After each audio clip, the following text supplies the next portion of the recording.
Yoga with Lily.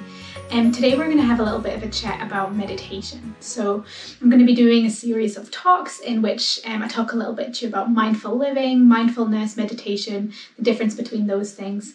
Maybe learn a little bit about journaling, or maybe we can learn some wellness tips as well. So today I want to talk to you about what meditation is.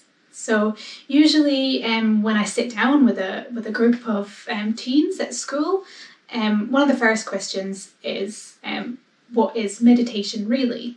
And I think it's a great question, and most people have an idea in their head that, you need to sit cross-legged on the floor, you need to, bring your hands onto your knees, and that there's a really specific set way of doing it.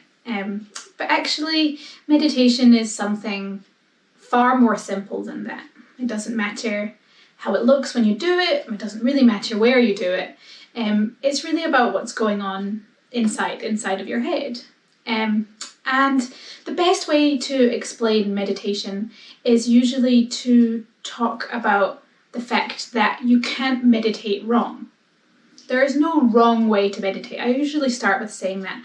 So really, most of the time when we're meditating, we're actually just attempting to meditate, and that itself is the meditation. So let's break that down a little bit and talk about how that actually looks like when we want to try and start meditating, or maybe we're just interested in knowing a little bit more about it.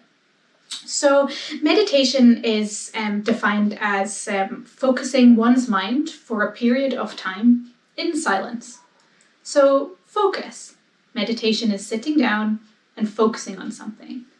And you'll find really fast that when you sit down and you come to focus on something, a lot of people use the breath, some people use the sounds around them. There are other anchors and ways of meditating as well, but for the most part, the idea is that we have a focus, and whenever we get distracted or taken away from that focus, it's our job to pull ourselves back to the moment, back to what's happening now.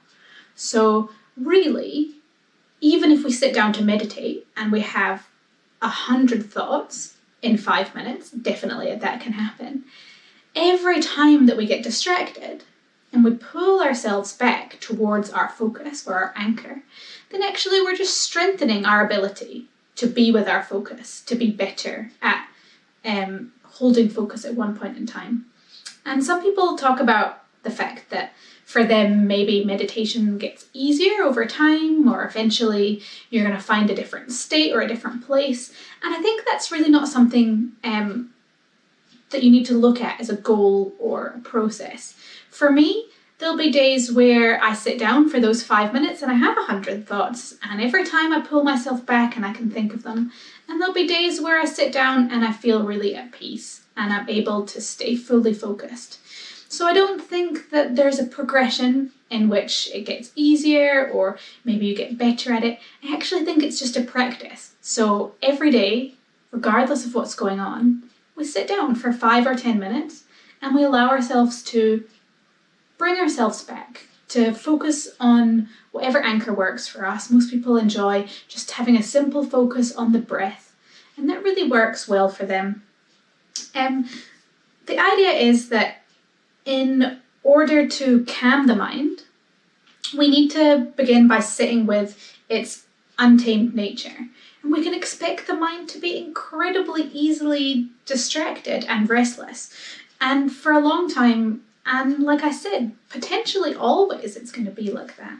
So by being aware of its nature too, sitting in our meditation and noticing our thoughts coming and going 1,000 times, that allows us to understand ourselves a little bit better. So we realize actually how many thoughts that we do have, and quite often how silly they are, how irrelevant, how annoying, how sometimes they don't even make sense. And a lot of the time they're actually about what you're going to eat for dinner or what you feel like having for lunch. They don't really serve a great amount of purpose. So that gives us the ability to step back a little bit, and we allow, as these thoughts come and go, we allow ourselves to realize, I have a really, busy mind. And this idea is often talked about as being the monkey mind. You know, we grab hold of each thought and then we run with it. So we start thinking about one thing and then that thought turns into another, and by the time we started thinking about lunch, and 2 minutes later in our meditation we're thinking about what we're going to write in our assignment or something next week.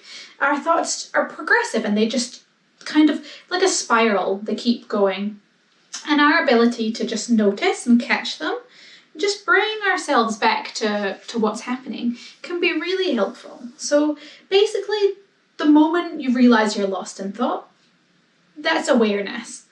And that's when you return to the object of focus. And this is all you have to keep doing in meditation. This is really as simple as it is. Return from your distracted thought to the focus. And there are a couple of things which I like to explain that are quite important. The first is being non-judgmental. So if we notice that our thoughts are constant and pulling us away, we feel like it's a bad meditation. Or if we notice, maybe our thoughts are a bit weird, or we don't like them, or they're not really useful or helpful, or particularly sometimes not even very nice, then we can realize that we can take an element of non-judgment. So instead of being like, oh, I've gotten distracted again and pulling myself back, I can just be like, oh, this is good practice. Every time I'm distracted, I'll come back. Because it doesn't help us to sit down and try to meditate and just get angry every time we have a thought. This really just doesn't help us at all. So we try to not get frustrated, and we learn to observe the thoughts and let them go without getting caught up in them. So to be more aware of the idea that our thoughts and feelings are maybe not necessarily real, sometimes meditation can give us an ability to do that, and we can take a step back from them and ask, are they kind? Are they useful? Do they even make sense? So when we sit down to meditate, there is a couple of things that might help you, might allow you to have a better meditation practice. The first of those is to see if you can be somewhere where you won't get disturbed. It's not always the case. Sometimes that doesn't happen. But we aim for that. And sometimes we need to ask for that as well. I'm going to try and have 10, quiet minutes. Can nobody knock on my bedroom door? See if we can build a little bit of space in. Or maybe do it in the morning when you first wake up. The second thing would be that you want to find somewhere that you can sit that's comfortable. So you don't need to sit cross-legged on the floor. It's completely up to you. If you do want to sit cross-legged, I'd recommend sitting on a cushion so your hips are up higher than your knees. Feel free to sit down in a chair. Feel free to sit on your bed. The idea is that we want to have our spine nice and upright. So we want to sit up really nice and tall, relax the shoulders. Hands can come onto the knees, can come onto the lap. So as long as we're not sitting in a really comfy chair and kind of rounding down, we want to have some nice posture, sit up quite nice and tall. So that would be a couple of things that are quite important to do. So this is just a quick overview of what meditation is, and maybe unraveling a little bit of what it's about. So if you'd like to give it a try, I have a meditation, learning to meditate with the breath. So I find the breath a really great place to start, especially as a good anchor to hold on to, especially for young people as well. So you could listen to that meditation and give it a go, and you can leave me any comments if you have any questions about meditation. And I'm going to be posting more videos about this topic as well. So this is just our introduction to meditation today. Thanks for listening. Please leave me any comments below if you had any more questions, and I'll make another video to answer them. And it would be great if you could subscribe to the channel so you don't miss out on any content, and maybe even like this video as well. And you can share it with your friends or anyone, and if you found that particularly useful. Okay, wonderful. Thanks.